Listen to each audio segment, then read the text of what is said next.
Bom dia, meu nome é Leonardo Lopes e hoje no Resumos Enem vamos tratar de uma área de caráter interdisciplinar que envolve temas relacionados ao Renascimento e à arte de uma forma geral nesse período, que é um período intermediário entre a Idade Média e a Idade Moderna. Trouxemos aqui um diagrama. O diagrama está dividido em várias cores, onde temos tópicos e subtópicos. Essa é uma área bastante importante de ser estudada, porque é abordada das mais diversas formas na área de humanidades, seja em história, artes, filosofia, sociologia. Então, indo aqui para o diagrama, começando na parte em roxo, acompanha aí a parte de introdução. Então, qual é o contexto histórico? Como dissemos, o Renascimento ele é a transição do feudalismo para o capitalismo. Ou seja, dentro de um plano de uma visão mais político-econômica, ele faz a transição do sistema econômico fundamental da Idade Média, que é o feudalismo, para o capitalismo. Capitalismo aqui entendido na Renascença enquanto alocado na nascente burguesia, na classe burguesa que estava aqui nascendo, digamos assim. Ainda na cor roxa, outra dimensão do contexto histórico do Renascimento é que ele está relacionado ao humanismo e antropocentrismo. O Renascimento tem esse nome, Renascimento, porque ele pretende duas coisas. Primeiramente, fazer uma crítica à Idade Média. E em fazendo uma crítica à Idade Média, fazer uma crítica ao chamado teocentrismo, ou seja, Deus no centro. Ou seja, Deus como o fundamento da explicação de qualquer área da realidade humana, seja ela artística ou até mesmo científica. Então, os humanistas, eles fazem essa crítica no Renascimento, invertendo o paradigma de teocentrismo para agora antropocentrismo, ou seja, o homem no centro do conhecimento, no centro da percepção da realidade, seja ela uma realidade filosófica, uma realidade social, até mesmo artística. Então são duas características também do Renascimento, o humanismo e o antropocentrismo. E a influência clássica greco-romana, ou seja, os humanistas, os racionalistas do Renascimento, eles buscam resgatar o pensamento grego e romano. Por exemplo, o direito romano, a filosofia aristotélica da Grécia, e rechaçando a Idade Média, que passa então a ser considerada como Idade das Trevas. Ainda aqui no diagrama, agora na cor azul, quais são as características da arte renascentista? Hoje vamos abordar o Renascimento a partir da arte, porque vamos ver que isso vai nos trazer indicações muito precisas do período que é o Renascimento. Boa parte do Renascimento se explica a partir da forma como a arte foi entendida. Então, indo aí para a cor azul, vemos que a arte renascentista ela apresenta perspectiva, proporção e naturalismo.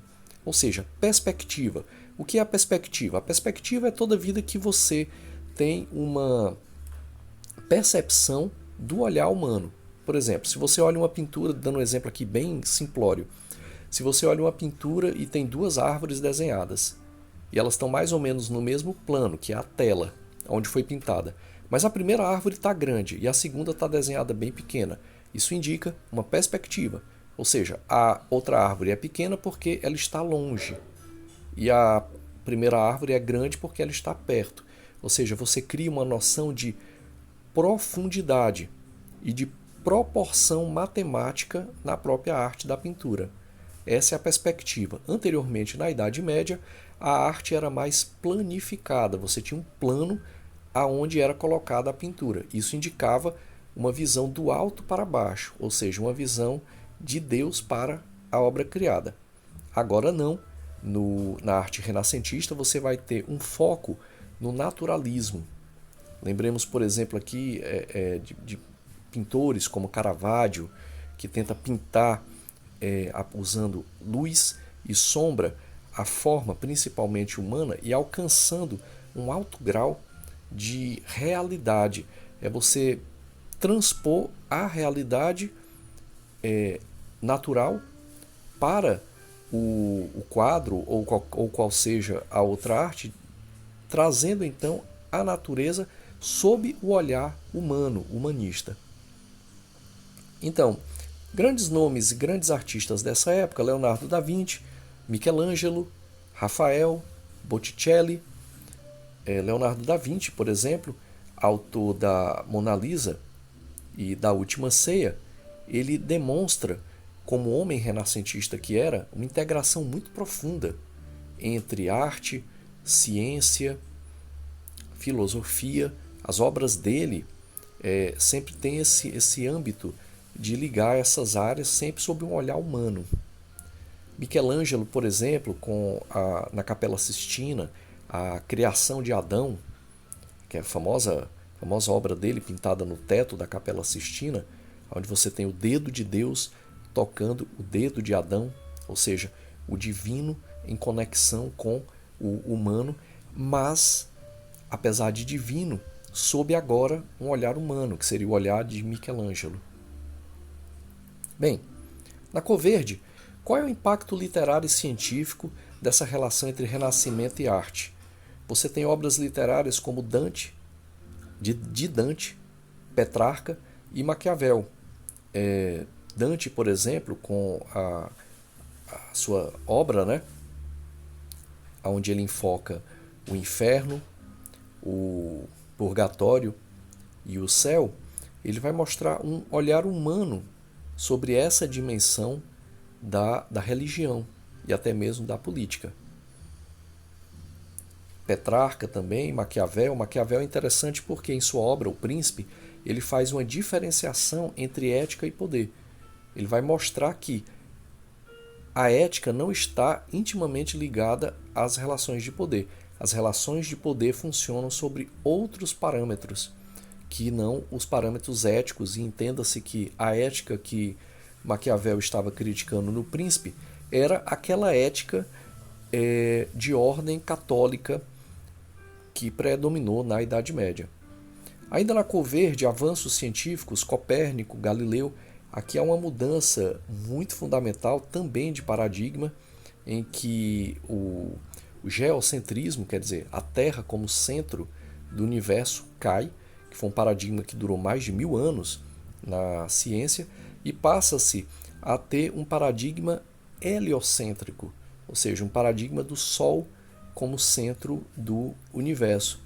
Ou seja, essa noção, entre várias outras, podemos destacar aqui pensadores até um pouco posteriores a essa época do Renascimento, mas que beberam muito fortemente dessa fonte, como Isaac Newton, e até mesmo na filosofia, mas também matemático, cientista, René Descartes, que também bebe profundamente aqui dessa fonte dos renascentistas. Isso gera um avanço científico muito fundamental. Um homem renascentista já transição, um pensador que é a transição entre o Renascimento e a Idade Moderna, que é Francis Bacon, por exemplo, ele transforma, ele cria uma obra que pretende ser uma nova leitura de Aristóteles. Aristóteles escreveu o seu Órgano, onde ele coloca ali toda a base da sua lógica, que era basicamente uma lógica dedutiva. O que era a lógica dedutiva? Era aquela lógica que não parte do mundo, não parte do empírico, apesar que Aristóteles tinha um certo apreço pela ordem natural, pela ordem material, mas no fundo a sua filosofia partia da lógica dedutivista, ou seja, primeiro das grandes elaborações abstratas, conceituais, para a partir daí deduzir o mundo físico. Aqui não, principalmente com Francis Bacon, que é um homem renascentista também, já um pouco tardio no Renascimento, mas ainda ele vai partir então do indutivismo, ou seja, primeiramente partir da experimentação empírica, quer dizer, primeiramente partir do mundo, analisar o mundo, as coisas materiais, para a partir daí criar então as tais leis gerais, que em Aristóteles já se começava por elas, no seu dedutivismo.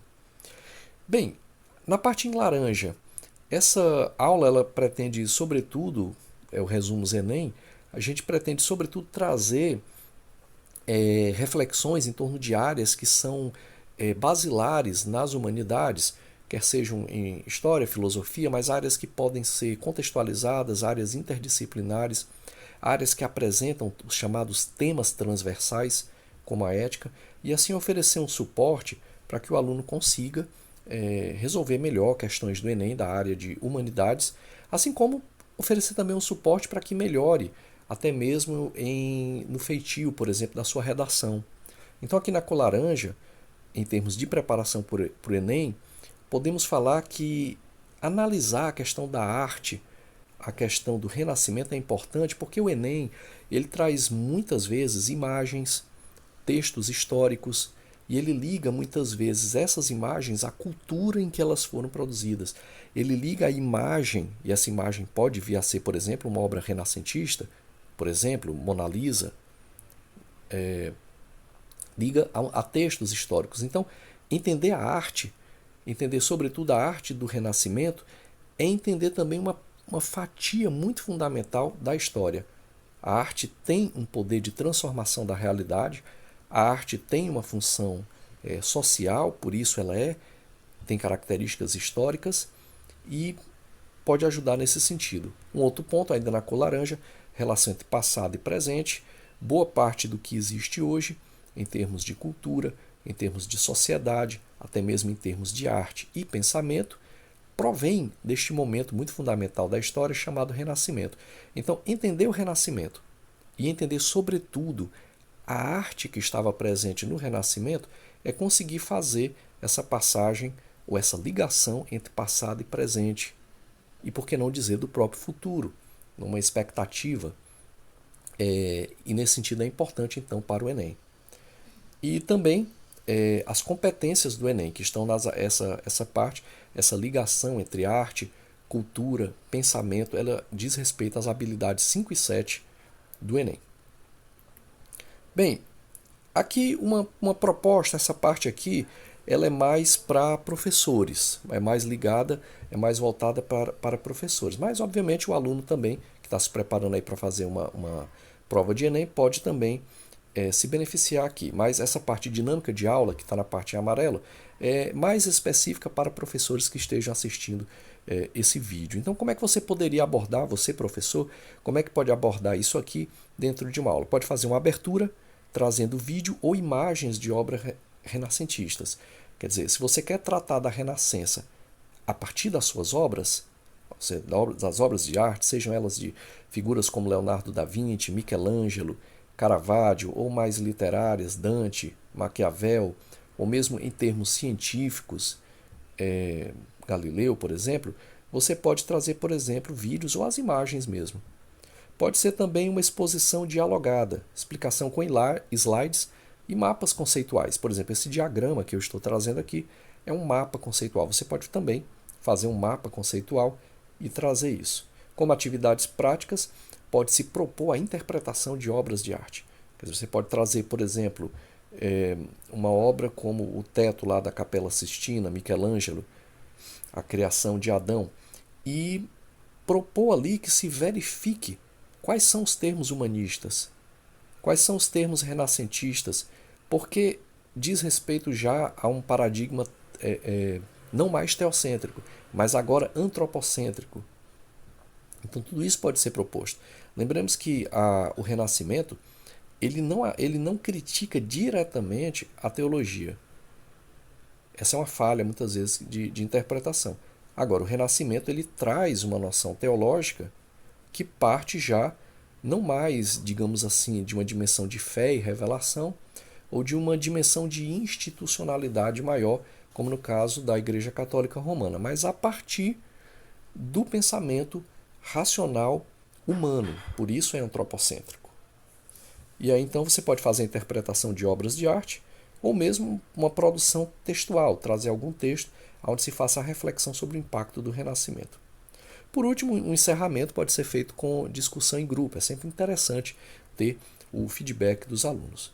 Bem, essa foi nossa aula de hoje sobre o Renascimento, agora abordada sob um ponto de vista da arte, procurando trazer contextos interdisciplinares, mais fortemente nessa aula específica, a arte, mas também aspectos sociais, filosóficos e históricos e até mesmo científicos, E se você gostou, eu peço que deixe um like, se inscreva no canal e muito obrigado.